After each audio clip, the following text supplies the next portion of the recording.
Queridos amigos del Instituto Shalem, vamos a esperar a que se siga conectando la gente.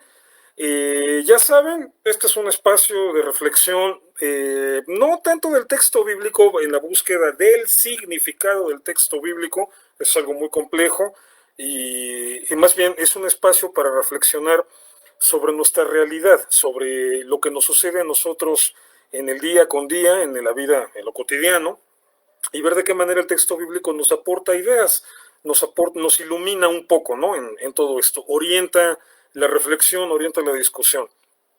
Entonces, bueno, estamos todas las semanas aquí compartiendo algunas reflexiones sobre la parashá de la semana, y pues hoy tenemos una interesantísima que tiene que ver con uno de los temas más oscuros del texto bíblico. ¿Por qué?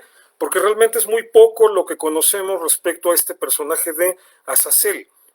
Un nombre que está vinculado, nombre me refiero, no hombre, sino más bien es un chivo en realidad, el famoso chivo expiatorio, es un nombre que está asociado con la festividad de Yom Kippur, y bueno, que es ahorita de lo que se trata la parashá de Aharei Mot.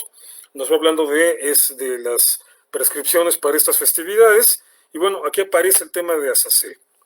Entonces, bueno, ya está llegando la gente, entonces vamos a comenzar. Vamos a revisar el capítulo 16 de Levítico, los primeros 10 versículos son los que en este caso nos interesan. Y dice: habló el Señor a Moisés después de la muerte de los dos hijos de Aarón, cuando se acercaron delante del Señor y murieron. Recuerdan todo este pasaje, ¿no?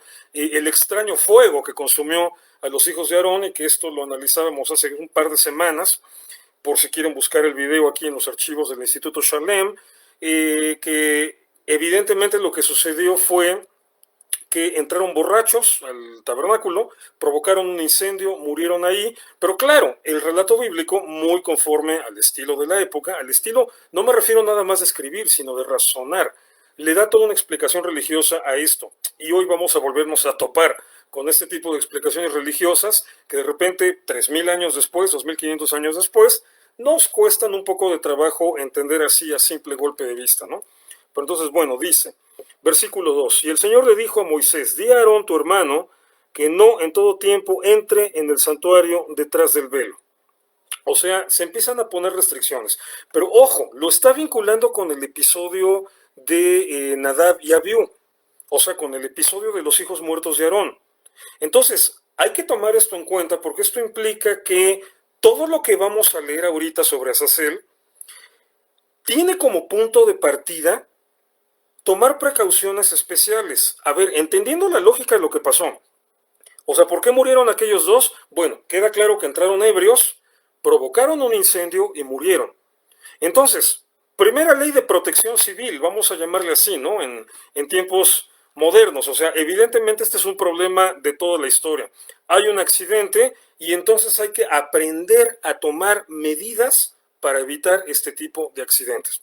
Entonces, por eso le dice Dios a Moisés que le diga a Aarón: no en todo tiempo entres en el santuario detrás del velo, delante del propiciatorio que está sobre el arca, para que no muera, porque yo apareceré en la nube sobre el propiciatorio. Entonces, bueno, punto número 1. Vamos a poner restricciones. De aquí viene la costumbre de que en el judaísmo el sumo sacerdote solamente iba a entrar al lugar santísimo una vez al año. Entonces, es interesante cómo el texto lo vincula con lo que evidentemente se trata de una medida de protección. Les decía, muy en el estilo de lo que es la protección civil, ¿no? Pero bueno, ok, solamente una vez van a entrar, entonces ahora vamos a ver de qué se va a tratar esta, ¿no? Entonces dice, yo apareceré en la nube sobre el propiciatorio. Versículo 3. Con esto entrará Aarón en el santuario, con un becerro para expiación y un carnero para holocausto. Es decir, dos animales. Uno para expiación y otro para holocausto, es decir, para sacrificarlo y quemarlo.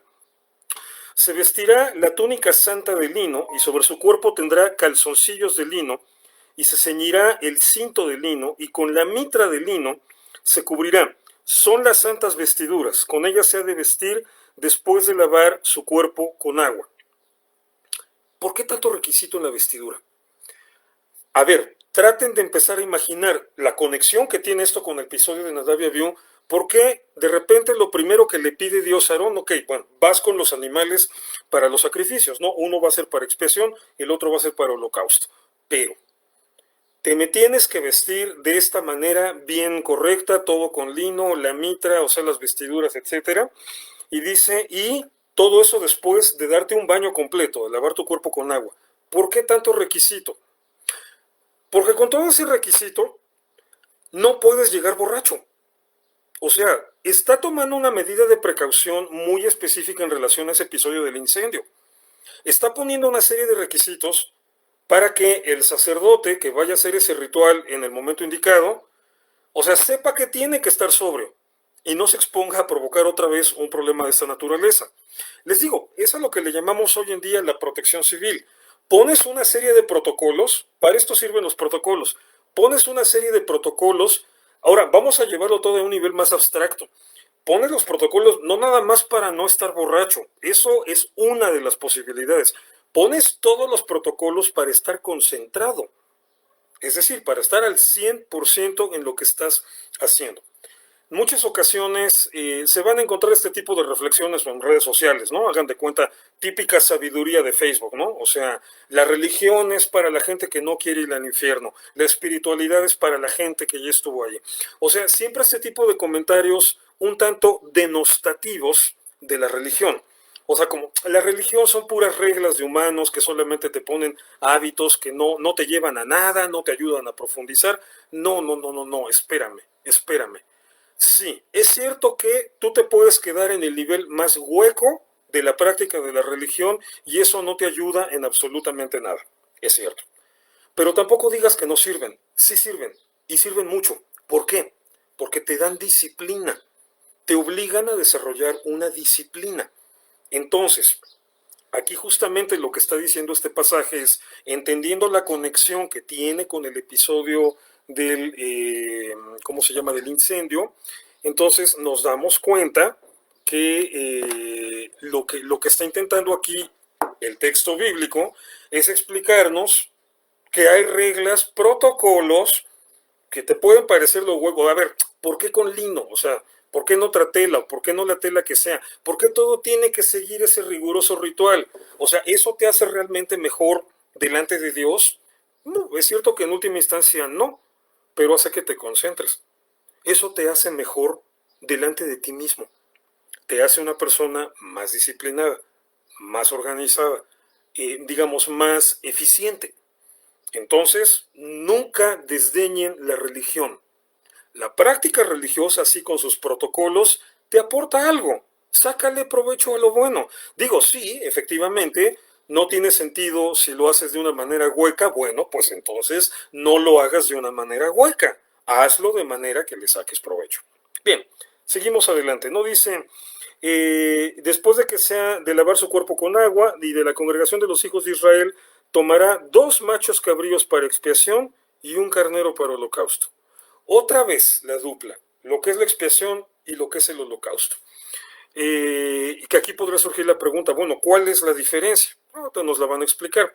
2 machos cabríos para expiación, o sea, 2 cabras para expiación, una para holocausto.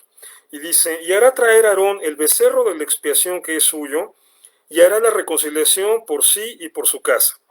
Después tomará los 2 machos cabríos y los presentará delante del Señor a la puerta del tabernáculo de reunión. Y echará suertes a Aarón sobre los 2 machos cabríos, una suerte por Dios, por el Señor, y otra suerte por Azazel. Y aquí viene la primera pregunta obligada, que es, ¿quién es Azazel? O por lo menos, ¿qué significa? Entonces, bueno, en términos generales siempre se ha traducido esto como chivo expiatorio, porque Azé es lo que significa cabra en el hebreo antiguo, y Azel significa que desaparece. Es decir, Azazel significa la cabra que desaparece. Y en muchos sentidos, esto es de lo que se trata la festividad de Yom Kippur. Estamos hablando de un ritual para Yom Kippur, de que algo va a desaparecer, que nuestras culpas, evidentemente, ¿no? Entonces, esta cabra, la cabra que se le va a dedicar a Azazel, la cabra que va a desaparecer es la cabra que va a representar nuestros pecados, que son, en este sentido, expiados. Entonces, por eso se marca la diferencia. Esto es para expiación y esto es para holocausto. Y dice, y echará suertes Aarón sobre los dos machos cabríos, una suerte por el Señor y otra suerte por Azazel, y hará traer Aarón el macho cabrío sobre el cual cayere la suerte del Señor, y lo ofrecerá en expiación, sacrificio de expiación. Dice, mas el macho cabrío sobre el cual cayere la suerte por Azazel, lo presentará vivo delante del Señor para hacer la reconciliación sobre él, para enviarlo a Azazel al desierto. Entonces, viene toda la duda. Ok, aquí lo dice de una manera muy singular, lo enviará a Azazel al desierto. Entonces, ¿quién es Azazel? ¿Es un personaje del desierto? Les repito, es un tema que sigue siendo controversial, es un tema que sigue siendo oscuro, o sea, no queda claro. Tenemos que ubicarnos en una época en donde los conceptos, los paradigmas eran completamente diferentes a los que hoy manejamos. Entonces, el judaísmo, a lo largo de los miles de años de evolución que ha tenido, ha desarrollado esta característica muy particular de llevar todo este tipo de conceptos al plano abstracto. Es decir, ya cuando hablamos de la expiación, no hablamos de algo que se logre por medio de rituales físicos, porque se trata de una cuestión espiritual. Entonces es algo que se resuelve en tu vida espiritual, en tu dimensión espiritual. Entonces, cuando hablamos, por ejemplo, de este tipo de conceptos de como Azazel, entonces en el judaísmo se habla de lo que eso representa en abstracto. Amalek también, por ejemplo, ¿no? Lo que representa en la vida de cada quien, el Azazel que tú tengas dentro de tu propia persona, el Amalek que tú tengas dentro de tu propia persona. Es decir, entender que esto, su sentido más profundo, no es lo que pasaba en el desierto hace 3000 años, es lo que pasa en tu vida personal, todo el tiempo, todos los días. Pues bueno, entonces, obviamente con ese proceso y con tantos miles de años de distancia, ya no tenemos a la mano la información de qué era todo lo que esto implicaba. Entonces, por ejemplo, se ha señalado la posibilidad de que Azazel en la antigüedad haya sido una especie de demonio o de personaje del desierto. En todo caso, también aquí el problema es entender que es un demonio, ¿no? Porque también hay una tergiversación del sentido original de la palabra demonio que se da básicamente en el tránsito de la Edad Media.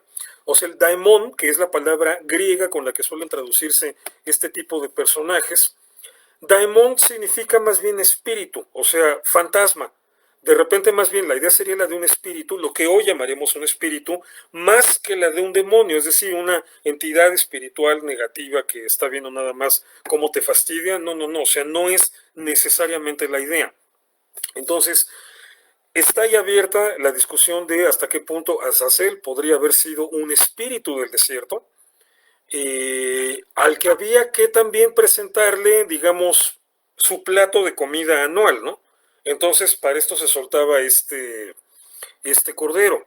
Bueno, esta es una idea que después va a ser recuperada por la apocalíptica judía, que eso ya no tiene nada que ver con el texto de Levítico, es decir, literatura judía muy posterior. Estamos hablando de literatura elaborada básicamente a partir del siglo II antes de la era común.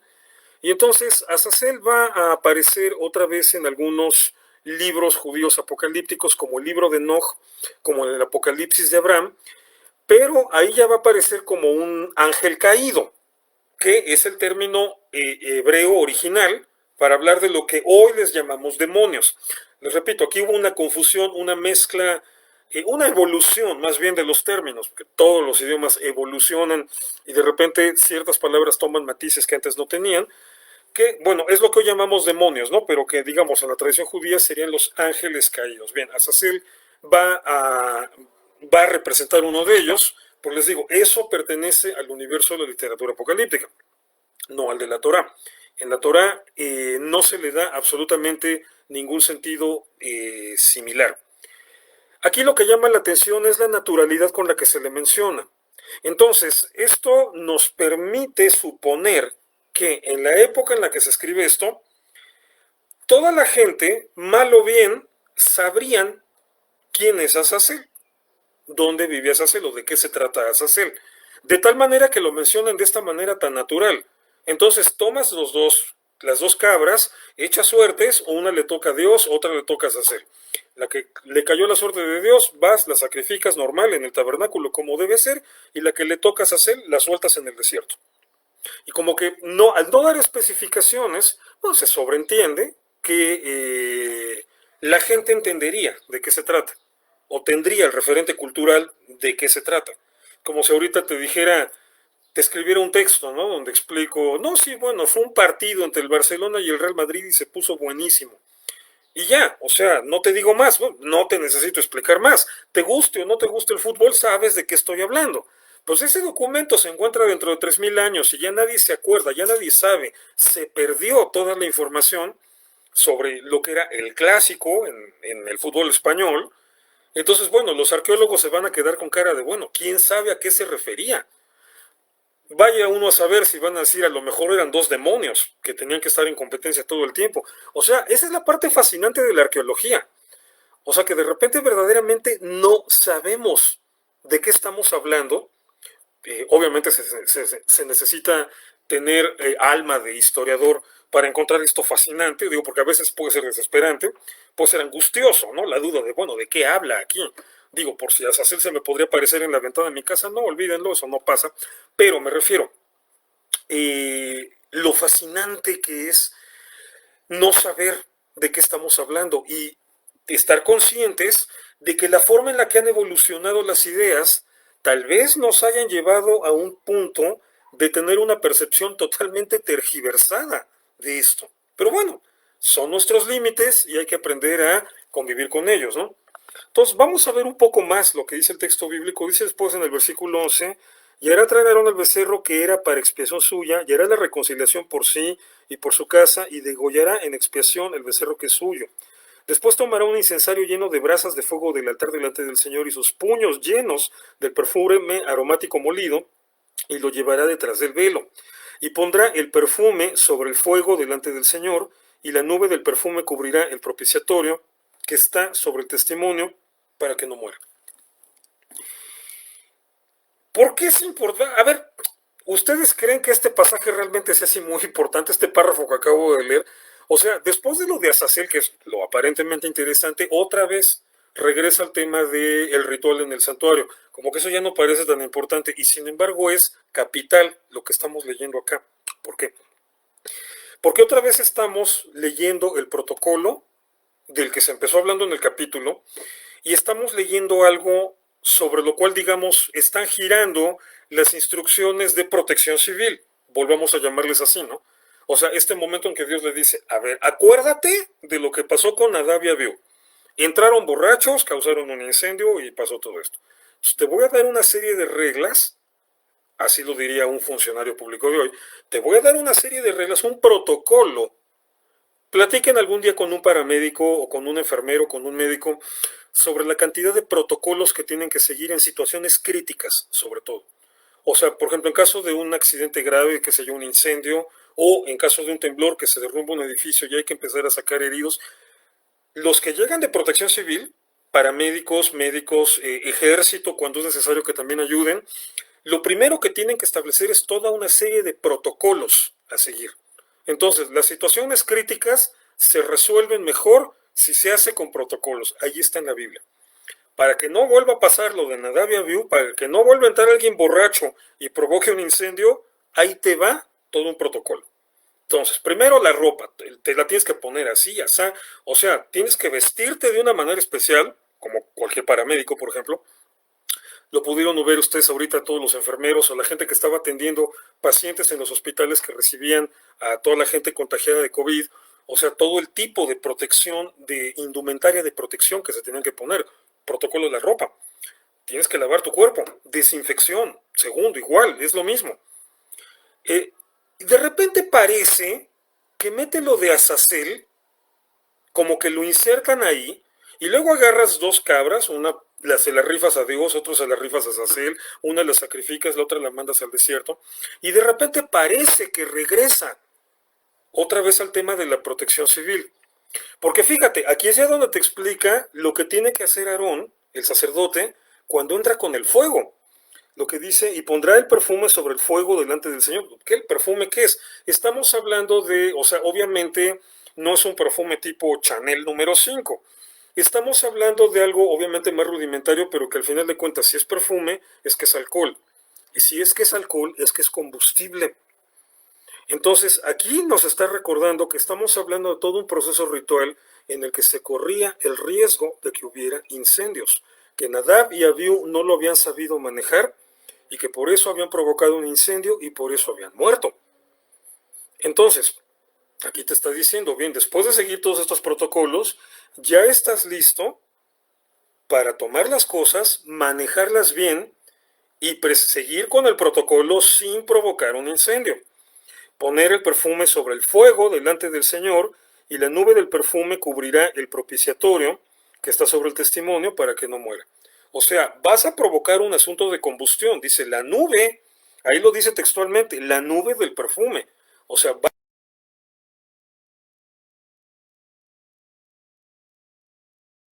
humo, o sea, la nube es eso, va a provocar humo.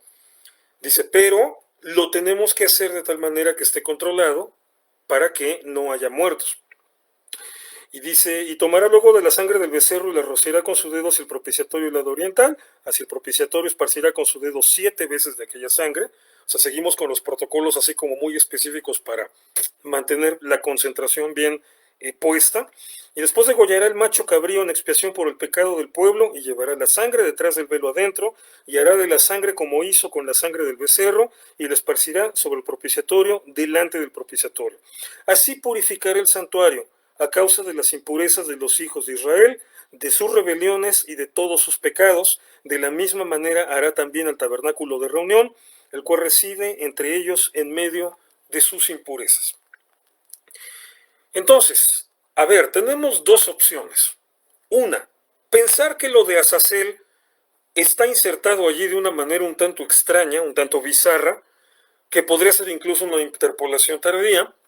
Pero bueno, aún en el caso que lo fuera, tenemos que pensar, el judaísmo te diría pensar en esta lógica. Si el texto está ahí es por algo.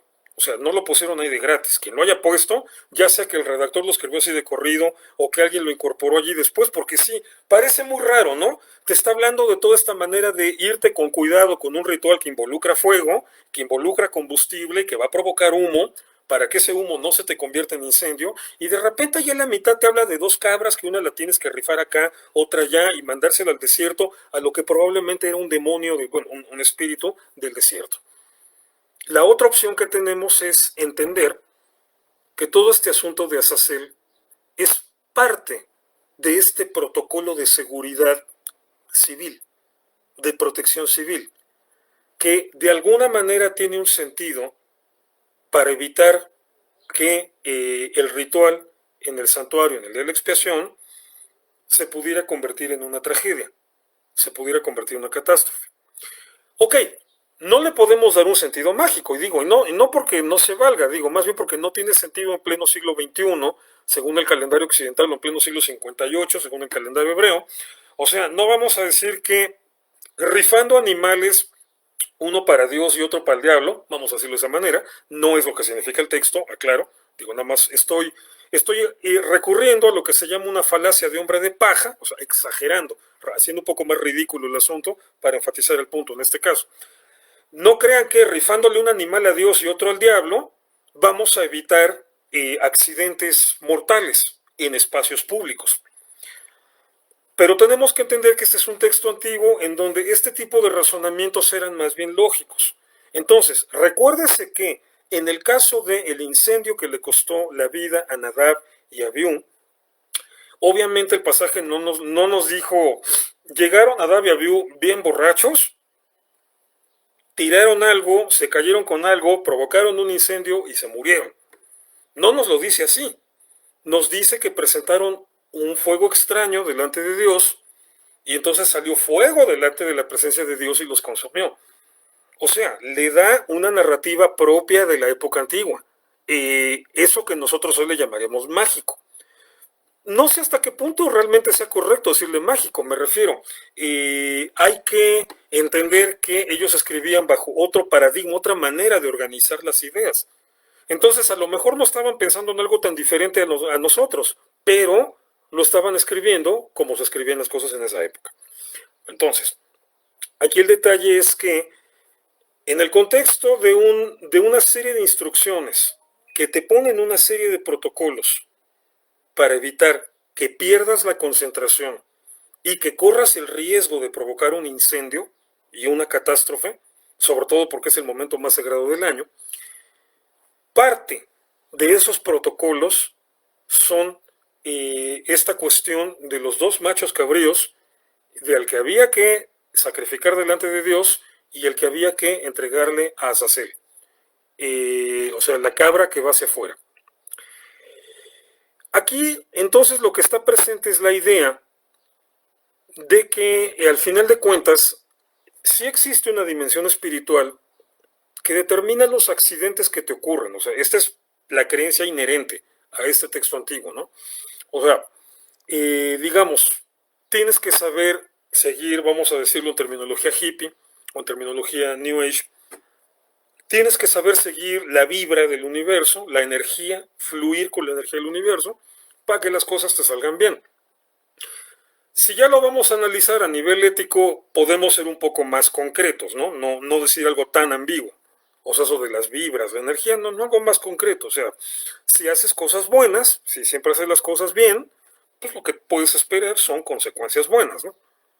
Entonces, aquí obviamente se está haciendo toda una fusión de conceptos que van desde la necesidad de prevenir accidentes, pero que también van sobre el tema, sobre un tema eminentemente espiritual, que es el de la expiación.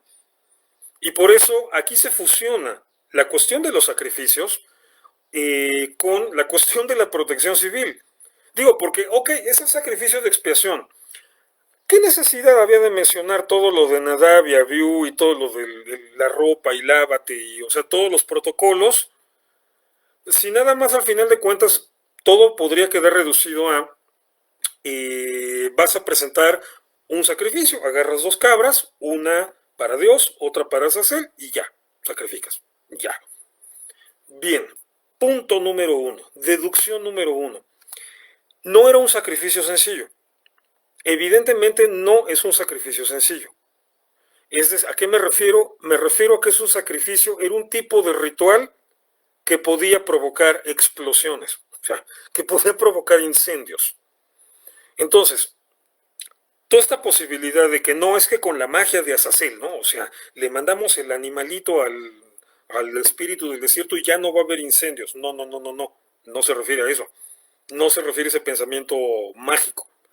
No, el problema es este sacrificio, este holocausto en particular, este ritual de Yom Kippur, evidentemente tenía componentes. ¿Cuáles eran? Bueno, difícil, imposible saberlo. No tenemos una bitácora específica de cómo se hacía todo, salvo las pocas ideas que aquí se mencionan. Una está clara. Hay un momento en el que dentro del santuario, dentro del altar, tenías que poner combustible, un perfume, pero que era evidentemente inflamable y que eso se iba a llenar de humo. ¿Cómo controlas ese humo? ¿Cuál es la dosis exacta para que eso no te explote? Entonces, por eso están tomando como referencia el caso de Nadab y Abiú. Por eso empieza así el pasaje. Te lo voy a decir como se habría dicho en lenguaje de protección civil de ahora. Ok, llegó Yom Kippur y vamos a presentar el sacrificio más complicado del año. Que aparte de que está la cuestión de los machos cabríos, que uno hay que asignarlo a Dios, otro hay que asignarlo a Azazel.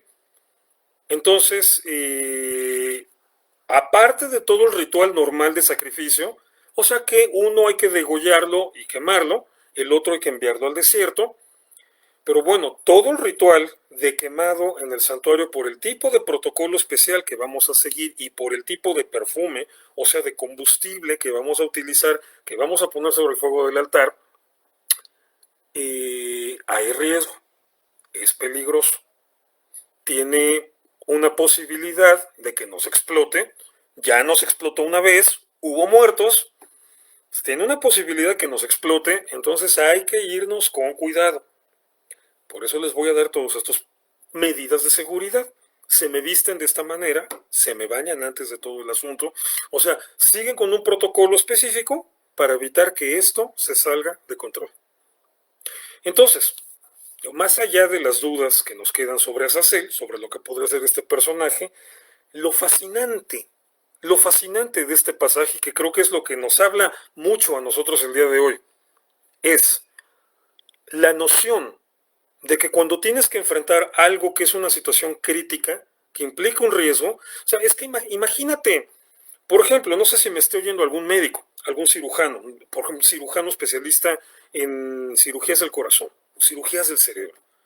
Digo, una persona así está consciente de los riesgos que implica su trabajo. Se te va el corte y puedes matar al paciente. O puedes causarle una lesión cerebral irremediable que le fastidie la vida a perpetuidad. O sea, son situaciones críticas. Entonces, ¿cómo le hacemos? ¿Cómo le hacemos para que tú, que vas a tener que estar tomando decisiones cruciales, segundo tras segundo, minuto tras minuto, vas a estar jugándote la vida de alguien o tal vez la vida de mucha gente? Imagínate un ingeniero que está trabajando en una plataforma de extracción de petróleo y que en un momento dado, en una situación complicada, o sea, tienes que tomar esas decisiones cruciales que te equivocas tantito y pueden desencadenar una serie de problemas que pongan en riesgo la vida de alguien. O sea, imagínate lo terrible que en un momento debe ser decir, me equivoqué y nos vamos a morir. O sea, no nada más yo, 40 gentes que están aquí. Imagínate eso. Imagínate eso. De eso nos está hablando este pasaje bíblico. De que hay momentos en la vida en que las decisiones que tomas están envueltas en un marco crítico. Y dependiendo de lo bien o lo mal que lo hagas, si la gente va a sobrevivir o no, o si la gente va a estar en peligro o no. Y lo que el texto bíblico nos dice es, sigue los protocolos. Cuando lleguen los de protección civil y te digan, te formas aquí, hazles caso, fórmate ahí. Te digan, no pasas, no puedes pasar. Oye, pero es que vengo del periódico, voy a tomar. No, no pasas, no puedes pasar. Por favor, siempre háganle caso a los de protección civil. O sea, no puedes pretender que tú por pura intuición vas a saber más de ellos que ellos de la situación. Hazle caso a los bomberos cuando te digan así y así. No hagas más. Oye, pero quiero ayudar con más cosas. No, gracias. No estás capacitado, no puedes. ¿Quieres ayudarnos? Haces esto y te vas. Así ayudas más. Por favor, sigan los protocolos. Parece mentira, o sea, o parece raro, pero de eso es de lo que nos habla Azazel. Este demonio, el demonio de la protección civil, le podríamos llamar así. Señores, muchísimas gracias por haberme acompañado en esta transmisión, un tema de lo más raro, de lo más bizarro, pero les digo, no es que la Biblia sea un manual de protección civil, esos son conceptos modernos, pero lo que nos dice el texto hoy nos ilumina mucho sobre nuestra realidad y sobre lo que nosotros tenemos que hacer. Dios nos libre de llegar a un momento en que tengamos que decidir sobre la vida de gente, de nuestra vida o de otros. Pero si estamos en esa situación en un momento dado, conocemos los protocolos, síganlos. Si estamos en una situación y es otro el que conoce los protocolos y te dice, haz así, así y así, obedécelo, por favor. O sea, esos protocolos se han desarrollado a lo largo de los años, de las décadas, de los siglos, por una razón. Y es para que las cosas sean, para que las cosas, los resultados negativos se minimicen, si se puede, al máximo, se reduzcan a cero. Entonces, por favor, lamento no dedicarme a la magia y no poder explicar qué es un demonio y todo eso. Sorry, yo me dedico a las cosas prácticas, eminentemente, es parte de mi trabajo como historiador, pero bueno, fascinante, ¿no creen? Este tema de Azazel. Los veo aquí el próximo sábado. Cuídense mucho, a gute Woche, Shavua Tov, buena semana nos del dio y aquí los espero. Gracias al Instituto Shalem por este espacio. Hasta luego.